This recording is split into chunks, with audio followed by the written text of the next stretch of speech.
Hello, everyone. I'm Tracy, and I'm here with Shane and Frank Lasée. Today, we're going to be talking about the, the climate change agenda or the propaganda that we've been fed for as long as I've been alive. And Frank is an expert in energy and climate change, and he's also the author of Climate and Energy Lies. And he's a former state senator from Wisconsin. So he's going to teach us a little bit about, like an overview of how Maui is related to the climate change agenda or propaganda. And I'm going to ask him some questions on what he thinks of some of the statements that have been given by the officials. So thank you, Frank, for joining us today. So I think what the audience most wants to know is, how is the climate change agenda relating to Maui? And have you seen the kind of the way information has been presented to justify or explain the tragedy in Maui? Yeah, thanks for having me on. And it is a big tragedy, a huge tragedy. And fires happen all the time. They always have and always will. Interestingly, worldwide, fires are down across the world.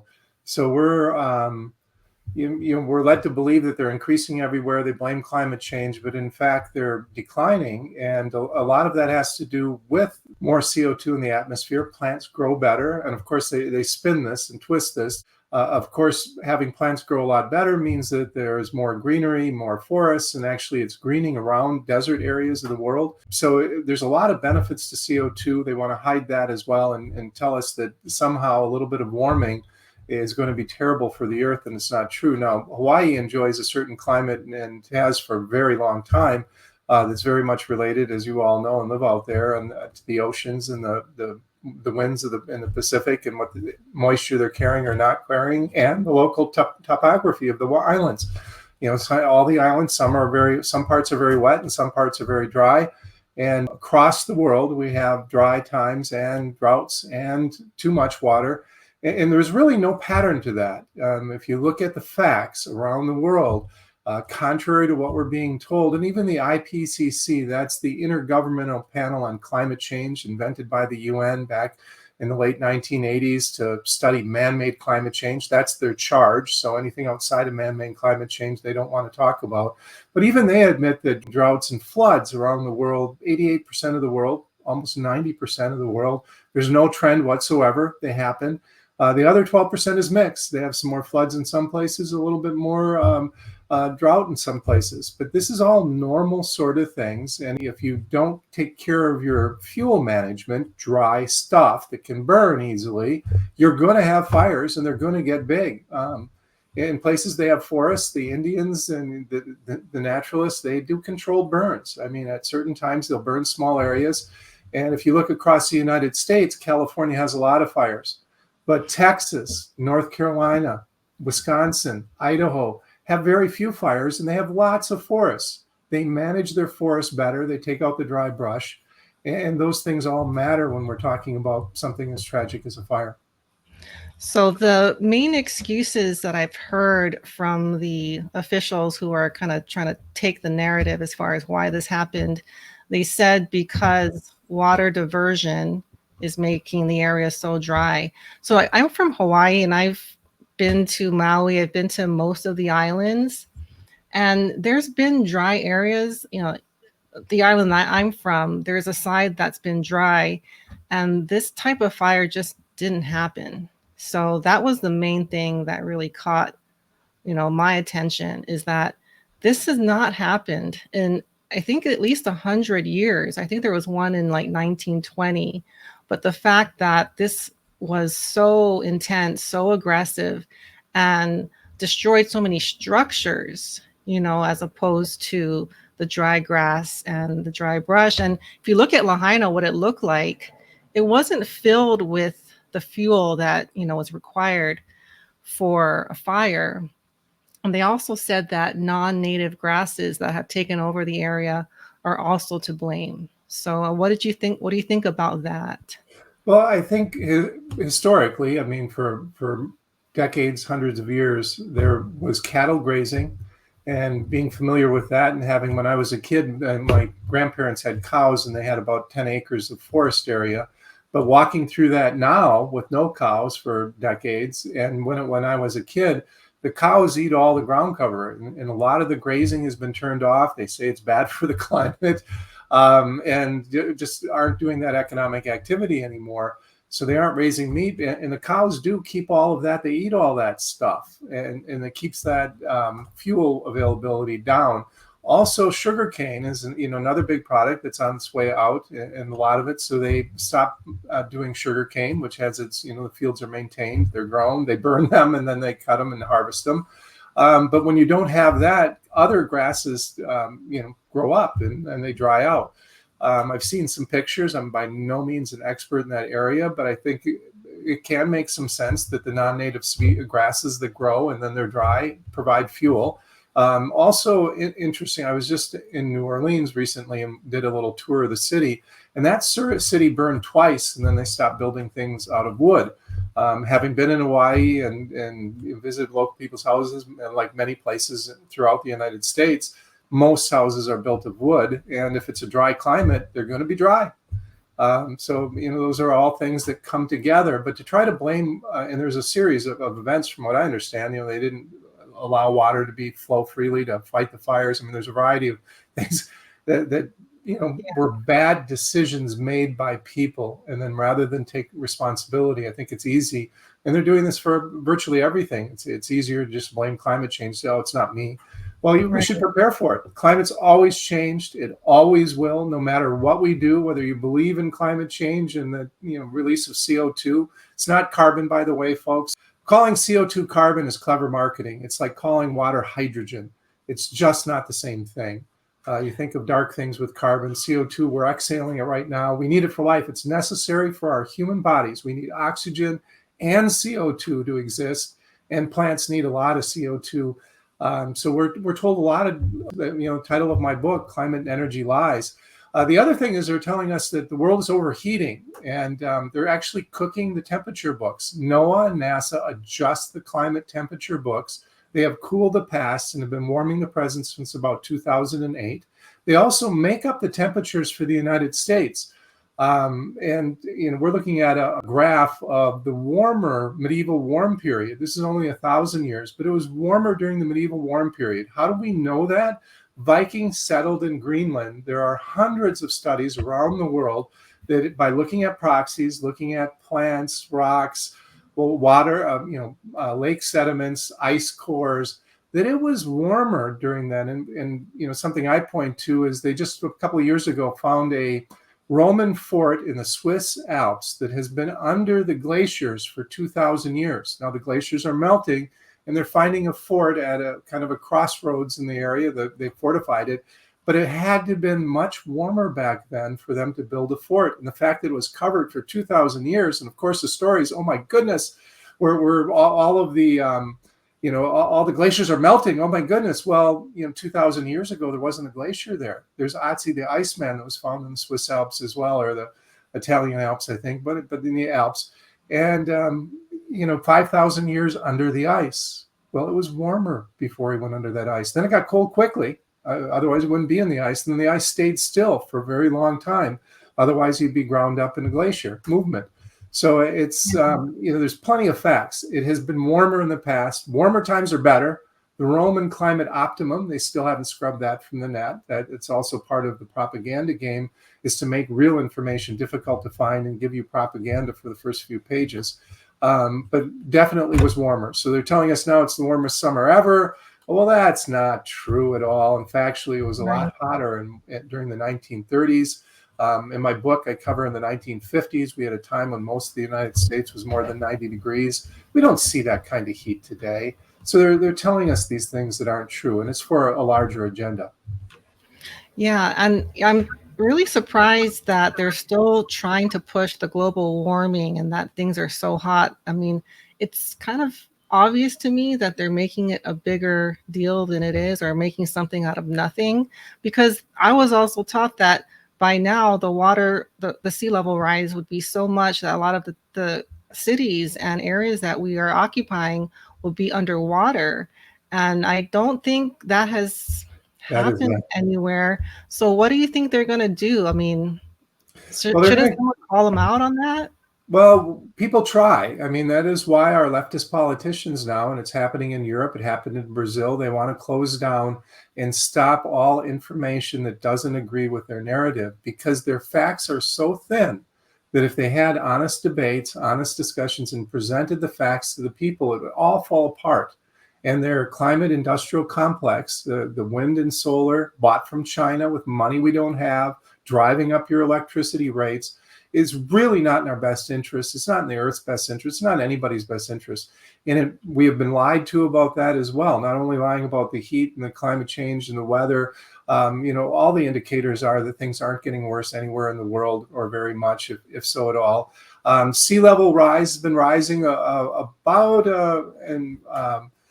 an inch a decade for the last 150 years. We have fairly good records back to the 1880s for tidal records. And yeah, it's been rising. It isn't accelerating.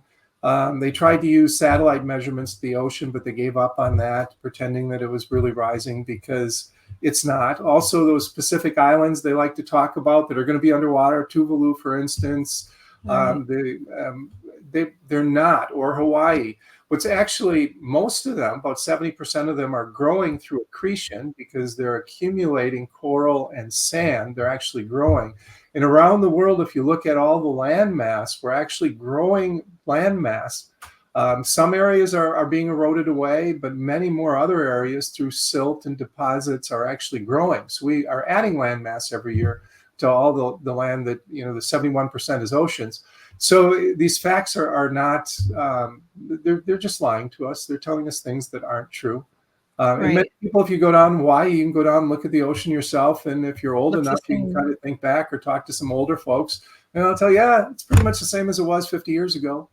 Yeah, from when I was growing up, I've been to the same beaches, and there's maybe a little change, but very little. And a lot of times there is a seawall, but not always. And I don't notice a big difference. But two things I want to make sure I get to, but I'm going to get to this. I do want you to go into the process in which we're going to go towards like a renewable energy as far as what they have to mine and things like that. Because I saw a little bit of what you wrote about. But this concept, and I just kind of started thinking about it, relating the propaganda and the agenda to other things like religion, and how my generation has been told that because I breathe air, I am part of the problem. Because I drive a car, because I eat meat, there's really nothing you can do if you want to stay alive.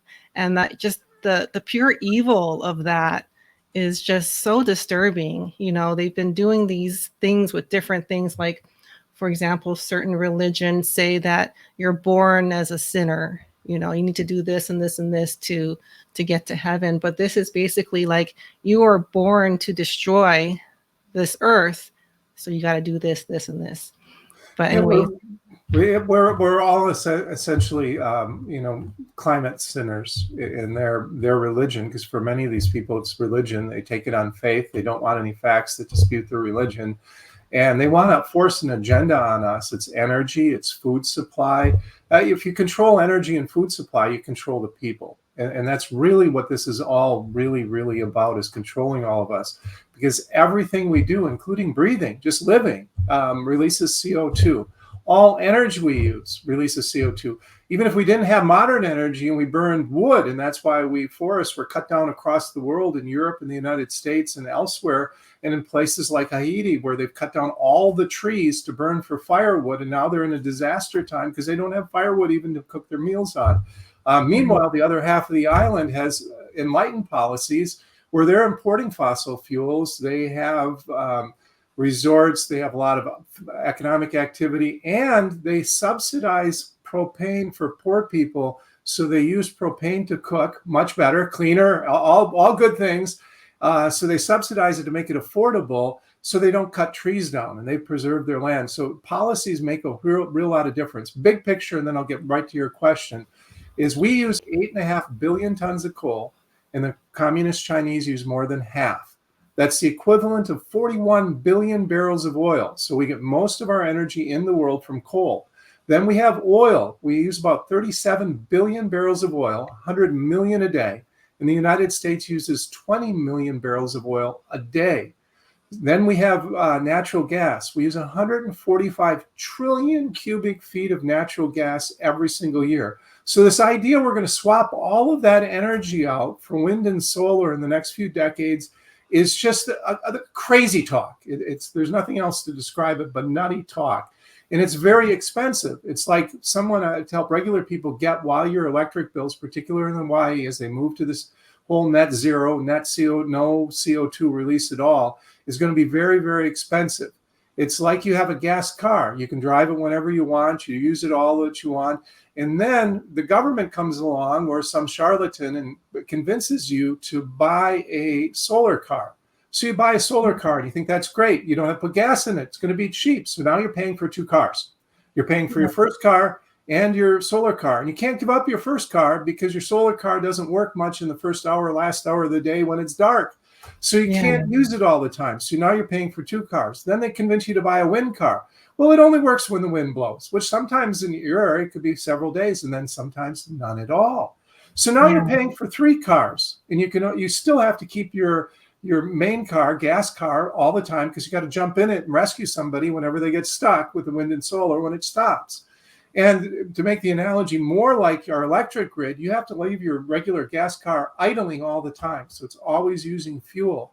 Because in order to back up the wind and solar power, you have to leave your natural gas plants running all the time because you can't turn them off and on because they use boiling water, steam, real high heat to turn giant turbines. So help people understand that. If you needed boiling water at a moment's notice when the wind stops or the sun sets or you get a lot of cloud cover and it rains, you would have to keep water boiling all the time. That's what we're doing. So we're paying for full-time power we have, natural gas, nuclear, coal power, and then we're paying for additional more and more and more wind and solar. And then the worst is that as you add more part-time wind and solar, you now have to use your natural gas plant less. So you have a full-time asset. The real cost is in building it and having all the infrastructure. You all have to have the same employees all the time. You have to burn fuel whether you're using it or not, and then ramp up like driving in city traffic. When you stop and go traffic, stop and go natural gas plant, you use a lot more of natural gas to heat it up and then bring it down and then heat it up and bring it down. So the per unit cost of your natural gas, all of it that they get to sell to the electric grid part-time goes up and up and up. So that costs you more. And then solar can charge you more because their competitor is charging more. That's what they're doing here in California. They're making energy and gas, owning a car or putting gas in your car, so expensive. And so, for example, our electric bill was approaching $1,000 a month for electricity and water. And it wasn't going down. And they kind of came in and they're like, well, the only way to bring it down is to get solar. So at this time, I didn't understand what was going on, but we almost had to because that electric bill was going up. And they also kind of said that we would we would get some free energy because if the solar panels like kept more energy, but I found out that's wrong too. You're not making money on the solar that your panels are collecting. So I feel like, as a consumer, we've been fooled, but also kind of strongholded to change. People can't afford this way. You almost have to move over.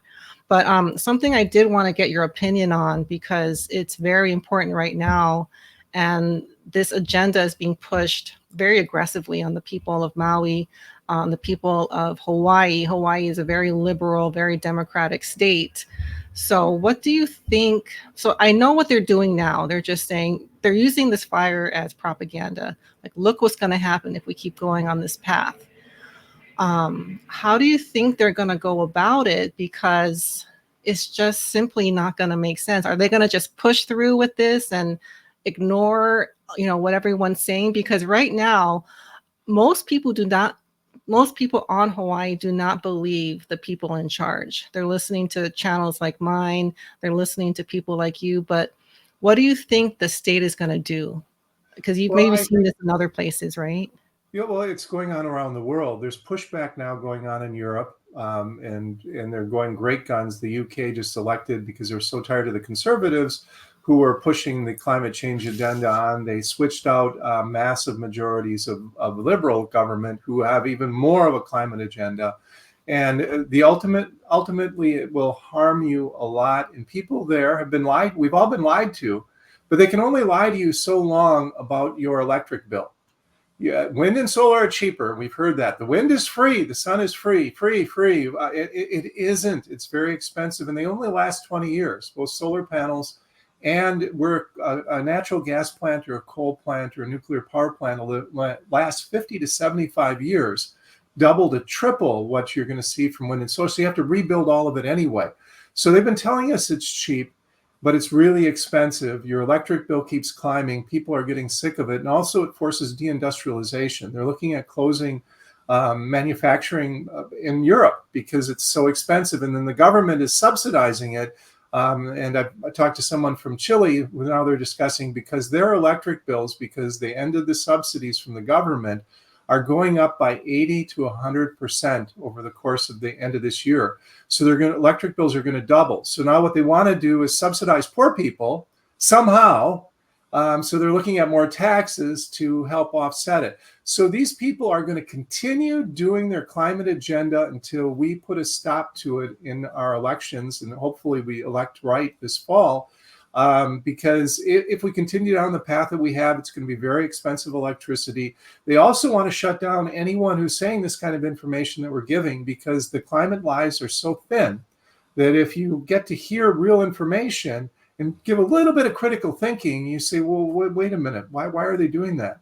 For instance, they're against cows. So they're attacking our energy supply, our food supply, our very way of life, transportation as well, because they want total control over all of us. And they're pointing to it in the world.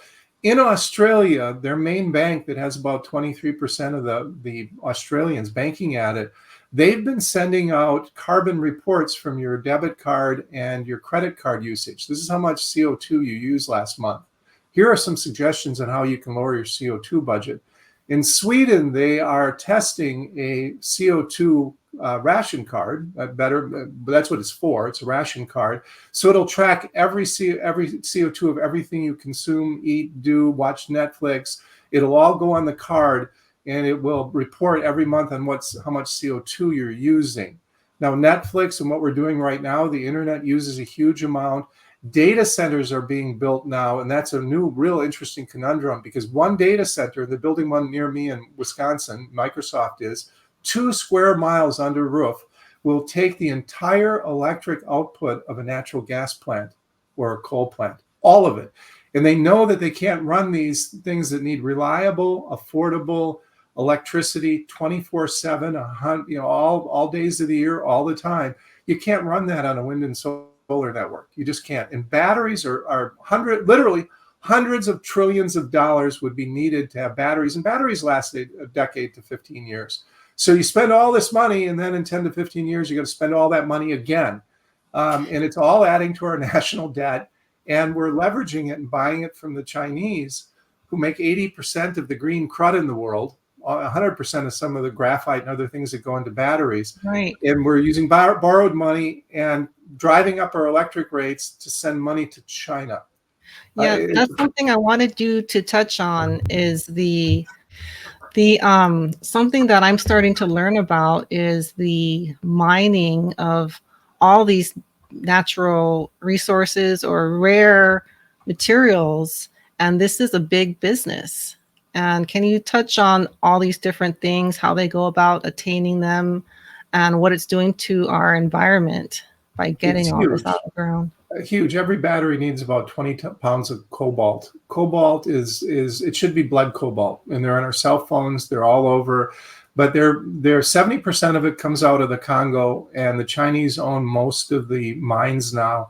They pay people like $1 a day. They have kids as young as 6, 7, 8 working in horrendous conditions. It truly is blood cobalt. Then they ship that, and almost all of it is processed in China. China uses coal for 56% of all their energy, not just electricity. And they dump their caustic chemicals right in the road, lakes, rivers, streams. They have very little environmental protections. And they use, in some instances, they have 1 million people in forced labor. So they're the low-cost provider. They're hurting the earth. And the volume of lithium, cobalt, all of these metals, copper now, is just incredible. And all of those are really hard on the earth, and they're really hard to process. You need, they estimate for one EV battery, about 500,000 pounds of original dirt has to be moved and processed. So it really is amazing. But hybrids make a lot more sense. The marketplace is adopting hybrids. Toyota says that they can make 60 hybrids from one electric vehicle battery. So the scope of it, but you got to put gas in that, and it works good. You don't have range anxiety, all those sort of things. It makes sense in the marketplace. You get great gas mileage, so it pays back a little more cost. But we're being forced with this agenda by our government, and it is really wrong. And we've allowed it to happen. They're using regulations. The Biden administration's regulated everything that you can imagine. Your TVs, your dishwashers, your washing machine, all of it. You're going to get a rude surprise in 5 or 10 years when you go to replace your hot water heater. I mean, it's very expensive, many of these things that they're forcing on us. And they're out in the out years, so you won't get there until you get there. But it's in California, you mentioned. California has almost 2 million rooftop solar panels. They mandate that every new house has rooftop solar, adding another $10,000 to $20,000 to the cost of housing. And they have too much electricity in the winter when it's sunny and it's not sunny and mild. And that means they have overproduced electricity. And that's a problem for the electric grid too. You can blow your electric grid up if you force too much electricity on it. So that's the other problem with solar, is you get a lot during the day and none at night when you need it, none from 5 to 9, or very little from 5 to 9 when you have peak demand every day when people get home from work. So these things are very expensive. They're very hard on the environment. And then they have to be, at the end of the day, in 20 years or even less, 10 to 12 years for a giant windmill turbine blade, you have to landfill these things, where they cost 5 times more to recycle, and oftentimes it's dangerous to recycle them. So we're talking about hundreds of millions of tons of waste of these things, and then you have to rebuild them. Yeah, and those panels and things have those toxic chemicals, right? Well, they have toxic metals in them. The EPA categorizes all of solar panels as hazardous waste. You can't just go landfill them. In many instances, they were shipped, and I think they still are. They'll be shipped to Africa and just dumped there, which is really not a right thing to do. It's not the right thing to do, but it's a way to have things cheap now and not build the real cost in. When you build a mine, like we were talking about, a copper in the Western world, not in Africa or China, but in the Western world, you need to create a fund and put money away to decommission that mine when it's done. There are lakes in Wisconsin that are former mines, so you can use it to do different things or reclaim it. If you put some effort into it, that costs money. That's required to have that fund anywhere in the responsible world. It's not required for wind and solar. So when they're done, they might just sit out in the field and rust like they are in California. Some given up because it costs money to take them down. You can't recycle them at cost. You got to pay to take them down. So they just give up and stop operating them. Yeah. I mean, and I know in Hawaii, solar is very popular, and here in California, it's very popular. And we've had ours for a year, and now they don't bring this up when they sell you the system. But now that I know it's not going to be there forever, it's going to cause a problem a little bit down the road. Without the 30% federal subsidy, and often I think California gives a subsidy too, so you're getting 40% off, so to speak. Your payback still isn't, and maybe it'll change in the next few years as California electric rates double and triple and quadruple, and you're paying double in California, the national average, almost triple in Hawaii than the national average for electricity. But it's only going to get more expensive. And really, you don't make money back from solar. It doesn't really pay for itself. It still isn't economical yet. Yeah. And you have too much of it. And that's the other underlying problem, which means that you can't sell your excess to the grid because the grid doesn't want it. So then you can buy an expensive battery that only lasts 10 or 15 years in the same deal. But that if you're not breaking even with just solar panels, how could you possibly break even with, solar and battery? Yeah. I'm really worried about what we're going to do later on.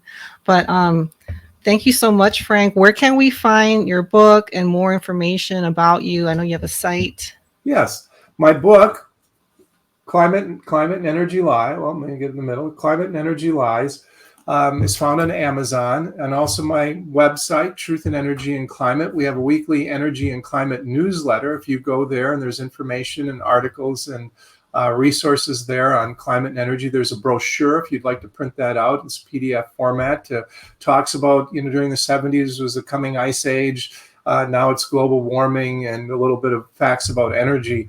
And why they're doing this, because it isn't about the climate. It is about controlling us. It is about making energy and food, both of them very necessary, that depend on fossil fuels for us to eat.